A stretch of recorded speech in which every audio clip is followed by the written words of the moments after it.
నల్లగొండ పట్టణంలో అడుగు పెట్టంగానే ముందు మహాత్మా గాంధీ యూనివర్సిటీ దగ్గర పిల్లలందరూ వచ్చినారు. దాదాపు ఒక 300-400 మంది పిల్లలు రోడ్డు మీదకి వచ్చి, అన్న కేసీఆర్ ఉన్నప్పుడు మాకు బ్రహ్మాండంగా ఇక్కడ వసతులు ఉండేది, కానీ ఇవాళ కాంగ్రెస్ ప్రభుత్వం వచ్చిన తర్వాత మాకు గొడ్డుకారంతో అన్నం పెట్టే దుస్థితి వచ్చిందన్న, మీరు రావాలా అంటే తప్పకుండా 2:30 గంటలకు మీ క్యాంపస్ కు వస్తా అని వారికి చెప్పి అక్కడి నుంచి బయలుదేరి ముందుకు వస్తా ఉంటే అక్కడ కలదప్పిన ఐటీ టవర్ కనబడ్డది.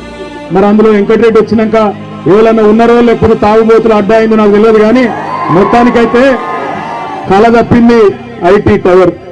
కొద్దిగా ముందుకు రాగానే కాకపోతే ఆ ఎన్టీ రామారావు గారు, తారక రామారావు గారు విగ్రహం నుంచి మొదలు పెడితే ఇక్కడ దాకా, అక్కడి నుంచి ఇక్కడి వరకు జులూస్ చూస్తుంటే నాకు ధర్నాకు వచ్చినట్టు లేదు.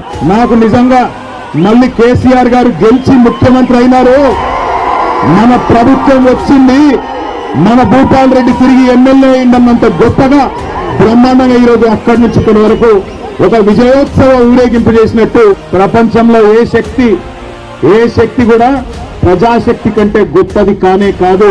అది రుజువు చేసిన గడ్డ, ఈ పోరాటాల గడ్డ నల్లగొండ అనే మాట నన్ను గుర్తు చేస్తా ఉన్నా.